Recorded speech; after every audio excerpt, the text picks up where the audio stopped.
విశ్వశక్తి సహాయంతో డబ్బు, ఐశ్వర్యం మీ సొంతం చేసుకోండి. కేవలం రూ. 999కి లా ఆఫ్ అట్రాక్షన్ వర్క్షాప్. తేదీ అక్టోబర్ 25. నమస్తే, నేను మీ మాధురి. ప్రతి ఒక్కరి ఇంట్లో దక్షిణామూర్తి ఫోటో ఉండాలి అంటారు. అసలు దక్షిణామూర్తి అంటే ఎవరు? దక్షిణామూర్తి ఫోటో ఉండటం వల్ల ఎలాంటి లాభం ఉంది?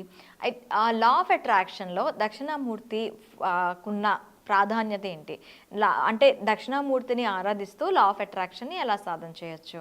డీటెయిల్గా చెప్పడానికి మనతో పాటు ఉన్నారు శారదా గారు, law of attraction coach and life coach. తనని అడిగి డీటెయిల్గా తెలుసుకుందాం. Hello ma'am.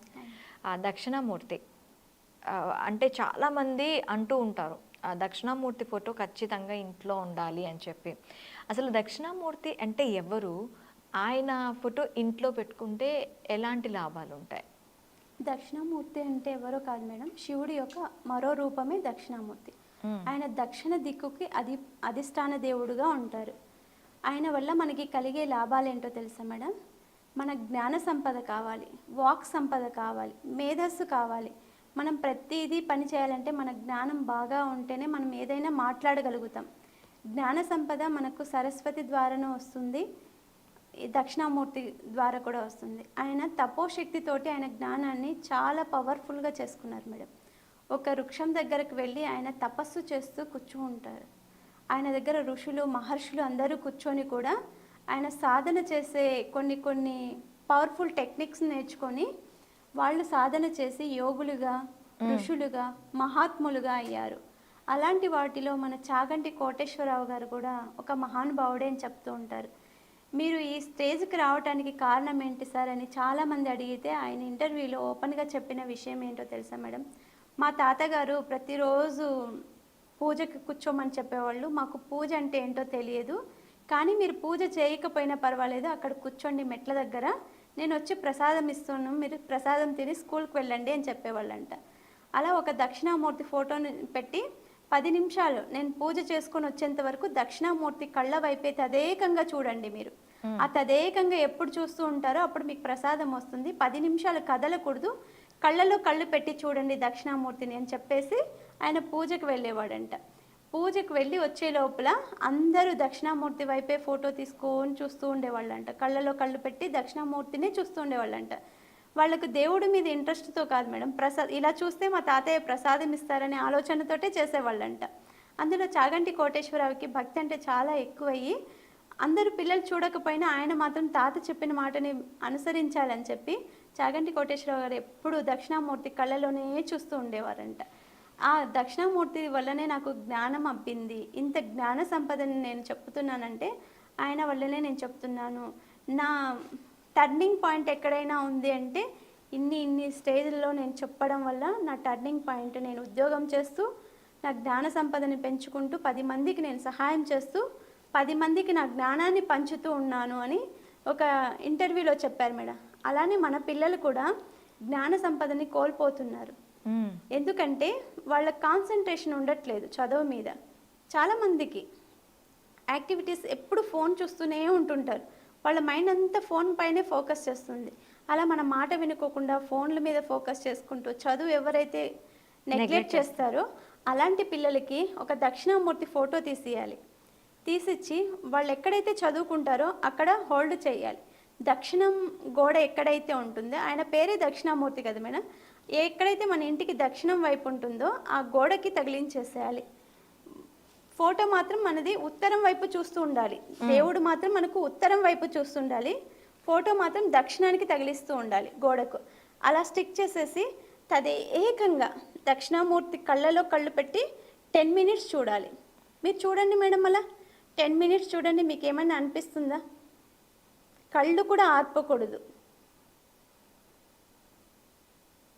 చూసారా, మీకు ఆయన స్కాన్ చేసింది మీ మైండ్. దక్షిణామూర్తి అంటే ఎలా ఉంటారు అని మీ మైండ్ స్కాన్ చేసేసింది. ఎలా ఉన్నాడు మేడం ఆయన? ప్రశాంతంగా, నిర్మలంగా కదా, ఒక చెట్టు కింద ఒక యోగిలాగా తపస్సు చేస్తున్నారు. విద్యను అభ్యసించే పిల్లలు కూడా ఆయన చూసి నేర్చుకోవాల్సిందంటే ఒక యోగిలాగా తపోగుణంతో తపన ఉండాలి. సాధించాలి అనే తపన ఆయన్ని చూస్తే కలుగుతుంది. ఆయన్ని చూసినప్పుడు ప్రతిసారి ఏదో ఒకటి సాధిస్తాము అనే ఒక ఆలోచన మన మైండ్లో క్రియేట్ అవుతుంది. ఈ ఫోటో చూడడం వల్ల కాన్షియస్ మైండ్ నుంచి సబ్ కాన్షియస్ మైండ్కి మన థాట్స్ వెళ్తూ ఉంటాయి. ఒకవేళ ఫోటో చూసిన ప్రతిసారి, ఫోన్ చూసిన ప్రతిసారి ఈ ఫోటోని మన మైండ్లో రన్ అవుతూ ఉంటుంది. ఎప్పుడైతే జ్ఞాన సంపద తక్కువ ఉంటుందో పిల్లలు, అప్పుడు ఇలా ఎక్స్ట్రా యాక్టివిటీస్ చేస్తూ ఉంటారు. ఆ జ్ఞాన సంపద అనేది మనకు డెవలప్ కావాలి అంటే పెద్దవాళ్ళైనా పిల్లవాళ్ళైనా ఎవరికైనా జ్ఞాన సంపద అవసరం మేడం. దాన్ని చూడాలి, దక్షిణామూర్తిని చూడాలి. ఆయన ఎందుకు అలా తపస్సు చేస్తున్నాడు, ఆయన ఎలా జ్ఞానాన్ని సంపాదించాడు అని ప్రతిరోజు మీరు విజువలైజేషన్ చేస్తూ ఉంటే పిల్లలు కూడా చదువులో చాలా ఉన్నతమైన స్థానానికి వెళ్తారు. వాళ్ళ బిహేవియర్లో కూడా చాలా చేంజ్ వస్తుంది మేడం. అంటే ఈ 10 మినిట్స్ చూడడమే కాకుండా ఇంకేమైనా యాక్టివిటీస్ వాళ్ళతో చేయించవచ్చు అంటారా దక్షిణామూర్తికి వస్తుందని చెప్పి? ఇప్పుడు పిల్లలు ఆడుకుంటూ ఉంటారు. నాన్న నువ్వు 10 మినిట్స్ దక్షిణామూర్తి వైపు ఫోటో చూసిరా, 108 టైమ్స్ దక్షిణామూర్తిని చూసుకుంటూ కళ్ళ వైపు చూస్తే ఓం దక్షిణామూర్తి నమః, ఓం దక్షిణామూర్తి నమః అనుకుంటూ ఒక జపం చేసిరా అని చెప్పాలి మేడం. పిల్లలు ఆ విషయంతో అయినా వాళ్ళు వెళ్ళి దక్షిణామూర్తిని చూస్తారు. ఊరికే చూడమంటే పిల్లలు ఎవ్వరు చూడరు, మమ్మీ ఏదో చెప్తుందిలే అనుకుంటారు. కానీ ఆధ్యాత్మిక వైపు తీసుకెళ్ళడం కూడా పిల్లలకి చాలా ముఖ్యం మేడం. ఎందుకంటే నవేడేస్ ఫాస్ట్ జనరేషన్ అయిపోయింది, వీటినన్నింటినీ ఎవరు పట్టించుకోవట్లేదు. ఈ పట్టించుకోవడం కారణంగానే మనం దాని ఎఫెక్ట్స్ కూడా చూస్తూ ఉన్నాము. ఎక్కువ ఎడిక్ట్ అవుతున్నారు పిల్లలు, ఫోన్లకి ఎడిక్ట్ అవుతున్నారు, సినిమాలకి ఎడిక్ట్ అవుతున్నారు, ఫ్రెండ్స్కి ఎడిక్ట్ అవుతున్నారు, పేరెంట్స్ని పట్టించుకోవట్లేదు, మన కల్చర్ని పట్టించుకోవట్లేదు, మనం ఏం చెప్పినా బోర్గా ఫీల్ అవుతున్నారు, మనల్ని లెక్క చేయట్లేదు.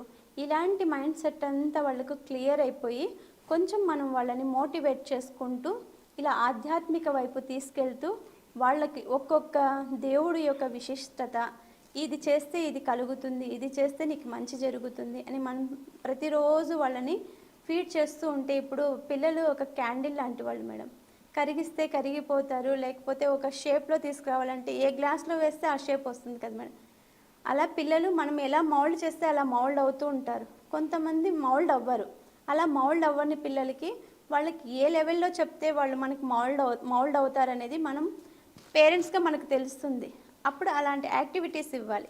మీరు 108 టైమ్స్ ఓం దక్షిణామూర్తి నమః, దక్షిణామూర్తి నమః అనుకుంటూ దేవుణ్ణి చూసేసిరానన్న. నువ్వు పూజలు చేయొద్దు, వ్రతాలు చేయొద్దు, నైవేద్యాలు ఏమీ పెట్టద్దు, జస్ట్ ఫోటోని చూడండి, ఇది 108 టైమ్స్ చేయండి అని ప్రతిరోజు ప్రాక్టీస్ చేయించాలి మేడం. ఇది ఒక్కరోజు వచ్చేది కాదు. ఒక మైండ్కి హాబీ చేయాలంటే, మన మైండ్ బాగా పనిచేయాలంటే ఫస్ట్ రోజు చేయదు, రెండో రోజు చేయదు, మూడో రోజు చేయదు.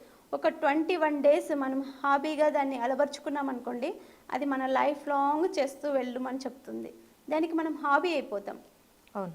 అలా ప్రతిరోజు 21 డేస్ చేయనన్నా ఇలా నీకు బాగా మార్క్స్ వస్తాయి, బాగా చదువుతావు, ఏదో ఒకటే వాళ్ళకి మోటివేట్ చేయాలి. అలా చేసామనుకోండి, కనీసం మార్కుల కోసమైనా కానీ, లేకపోతే బాగా చదవడం కోసమైనా కానీ దాని మీద పిల్లలు ఫోకస్ చేస్తారు. అలా చూస్తూ చూస్తూ చూస్తూ వాళ్ళకి ఏదో ఒక రోజు అవును చూడాలి, చెయ్యాలి, మనము నేర్చుకోవాలనే ఫీలింగ్ వస్తుంది.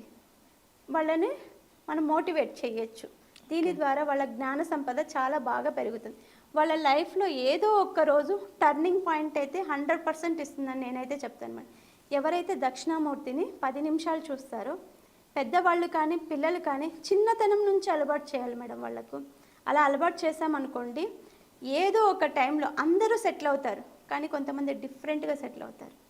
ఆ డిఫరెంట్లో మన పిల్లలు కూడా ఉంటారు. ఎవరైతే దక్షిణామూర్తిని చూసి పెరుగుతారో వాళ్ళ వే కూడా చేంజ్ అయిపోతుంది, వాళ్ళ సెటిల్ అయ్యే విధానం కూడా హైగా ఉంటుంది. Okay ma'am, thank you very much.